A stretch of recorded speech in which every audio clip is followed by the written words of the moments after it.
ये ज़्यादा इंपॉर्टेंट है एज़ कम्पेयर टू एडिनोमायोसिस। इसमें पैथोजेंसिस क्या है, उसमें था कि एंडोमीट्रियल ग्लैंड जो हैं वो मायोमीट्रियम में चले जाते हैं।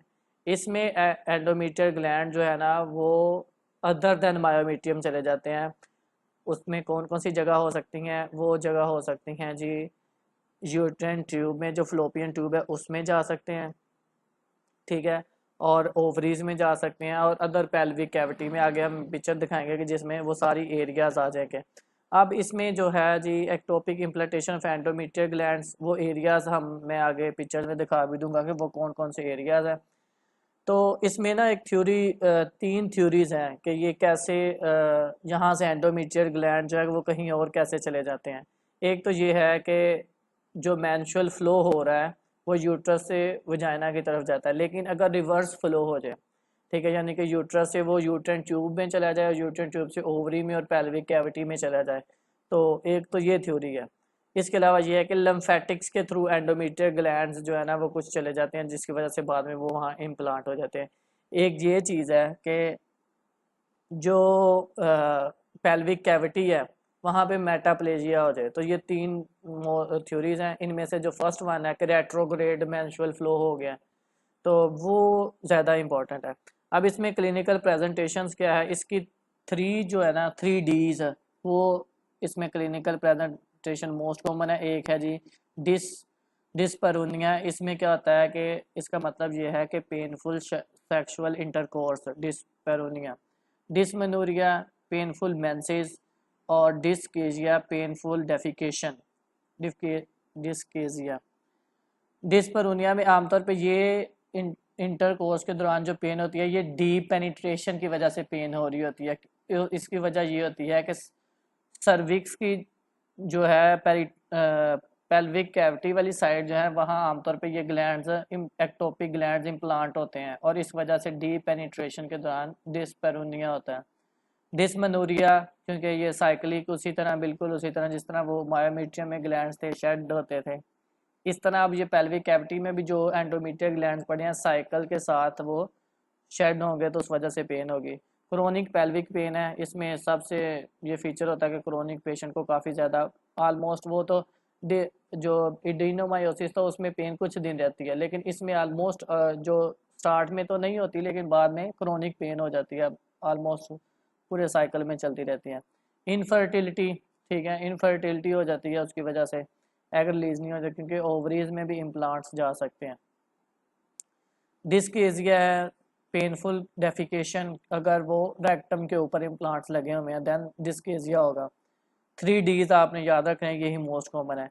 साइक्लिक डिसयूरिया एंड हीमाचूरिया भी हो सकता है अगर यूनि ब्लैडर के ऊपर इम्प्लांट पड़े हुए हैं एंडोमेट्रियम के। तो फिजिकल एग्जामिनेशन पे क्या हमें मिलेगा, इमोबाइल यूट्रस। नॉर्मली एक नॉर्मल फीमेल में जो यूट्रस का आप एग्जामिनेशन करेंगे तो वो मूवेबल है, लेकिन इस पेशेंट इसमें क्योंकि जो लिगामेंट्स हैं उनकी स्कारिंग होती रहती है, जिसकी वजह से यूट्रस आमतौर पर स्ट्रक्चर्स की वजह से इमोबाइल हो जाती है।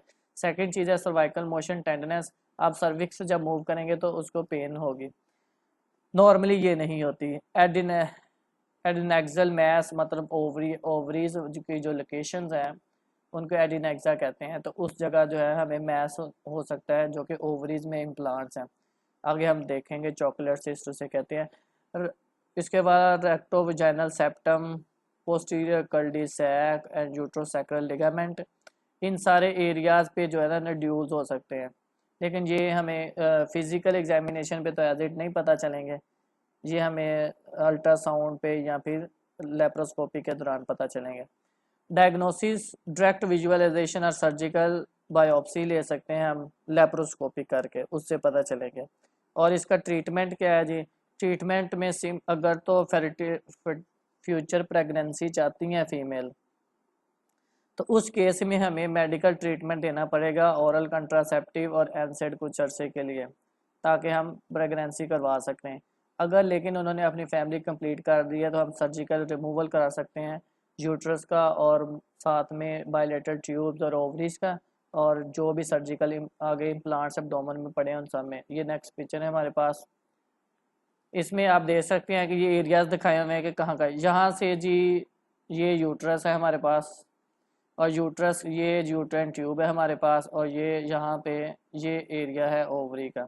इस तरफ ये ओवरी दिखाई हुई है ट्यूब के नीचे। अब ये काफ़ी बड़ा मैस दिखाया हुआ है इसने, ठीक है। ये है जी एंडोमेट्रियोमा इसे कहते हैं। वो एंडोमेट्रियल प्लांट जो कि ओवरीज में पड़े होते हैं, ठीक है, उसे एंडोमेट्रियोमा भी कहते हैं, इसे चॉकलेट सिस्ट भी कहते हैं। इसमें क्रोनिक शेडिंग की वजह से, साइक्लिक शेडिंग की वजह से चॉकलेट की तरह, क्योंकि ब्लड अगर ब्रेक डाउन होता रहेगा तो वो चॉकलेट अपीयरेंस हो जाती है, इसे चॉकलेट सिस्ट भी कहते हैं, एंडोमेट्रियोमा भी कहते हैं। तो ये ड्यूरिंग एडिनेक्साज ये एरियाज है जो कि पेल्विक एग्जामिनेशन के दौरान हमें, तो इसमें ये मैस एंडोमेट्रियोमा मैस जो है एग्जामिनेशन पे पता चल सकता है। इसके अलावा आप देख रहे हैं बाकी एरियाज में ये जी रेक्टम के ऊपर इम्प्लांट पड़े हुए हैं, ठीक है, लार्ज बोवल पे। इसके अलावा ये यूट्रोसैक्युलर लिगामेंट है। Implants division of the uterus के रेक्टम के साथ, ये कल्डी-सैक है ये वाला जो एरिया है ना, तो इसमें यूट्रस जो है रेक्टम के साथ अटैच हुई है, एडहीजन्स है। फिर ये यूट्रोसैक्युलर लिगामेंट है, इसके ऊपर भी एडहीजन पड़ी हुई है, ये टफ हो जाएगा। इसके अलावा ये हमारे पास ये वाला ये ब्लैडर है, तो ब्लैडर के ऊपर भी इम्प्लांट्स पड़े हुए हैं। तो ये सारे एरिया से रिलेटेड जो है वो पेन होगी, ठीक है। और ये ज़रूरी नहीं है कि हर एरिया पे ही हो, लेकिन कुछ एरियाज में होगी, कुछ नहीं भी होगी। और ज़्यादा सीवियर डिजीज है तो ज़्यादा पेल्विक कैविटी, ये सारी पेल्विक कैविटी का सुपीरियर व्यू है with the help of laparoscopy. Next हमारे यहाँ हमारा टॉपिक एंड होता है। तो ये सारे इम्प्लांट्स को या तो हम, अगर तो हमने फैमिली कंप्लीट हो गई है फीमेल की, तो हम लेप्रोस्कोप के थ्रू हिस्टेक्टमी, बायलेटरल ट्यूबो ओफरेक्टमी कर सकते हैं। ओवरीज के रिमूवल को ओफरेक्टमी कहते हैं। तो ट्यूब्स और ओवरीज और यूट्रस हम ये सारी चीज़ें निकाल देंगे, और ये प्लांट्स जो हैं, इम्प्लांट्स जो पड़े हुए हैं जगह जगह, ये भी हम रिमूव कर देंगे। तो ये इस तरह इसका क्योर हो जाएगा, अदरवाइज ये काफ़ी सीवियर डिजीज है, पेनफुल है। अब नेक्स्ट हमारे पास ये सिनेरियो है एडिनोमायोसिस का। 27 ईयर ओल्ड नलीपैरस, मतलब जिसमें कोई कंसेप्शन या कोई प्रेगनेंसी नहीं हुई, woman comes to the office due to the left pelvic pain over the past 8 months. Left pelvic pain है, 8 मंथ से क्रोनिक पेन है। She has a constant pelvic pressure exacerbated by exercise and sexual activity. इसका मतलब sexual activity के साथ उसे pen हो रही है। तो ये क्या कहलाता है, इसे डिस्पेरोनिया कहते हैं, मतलब painful sexual intercourse. The patient stop taking combined oral contraceptive 2 years ago with the intention of having children but has not yet conceived. Her last menstrual period was 2 weeks ago. The patient's menstrual cycle are regular, occurring at 27 with 4 days of bleeding. He has treated for trichomoniasis at the age of 20. Temperature normal है almost, and blood pressure normal है. Pelvic examination showed normal size uterus with no abnormal cervical discharge. By manual examination reveals left adnexal tenderness, ठीक है। तो ये क्या हो सकता है, ये एंडोमेट्रियोमा हो सकता है जो कि चॉकलेट सिस्ट है,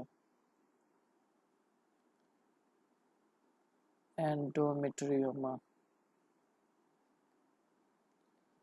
नेक्स्ट है जी, उसके बाद यूनि, अब ये उसके बारे में ultrasound, unilocular mass with homogeneous low level echo on left ovary is seen on the ultrasound, ठीक है। तो ये अल्ट्रासाउंड फाइंडिंग भी उसमें बता दी है कि ये यूनिलोकुलर आमतौर पे होगा, मतलब एक ही इसमें सैक होगी, और उसके अंदर होमोजीनियस स्ट्रक्चर क्योंकि ब्लड है, और सेम बिल्कुल चॉकलेट होगा। और लो लेवल इको मतलब इसमें कैल्सिफिकेशन हो तो हाई लेवल इको।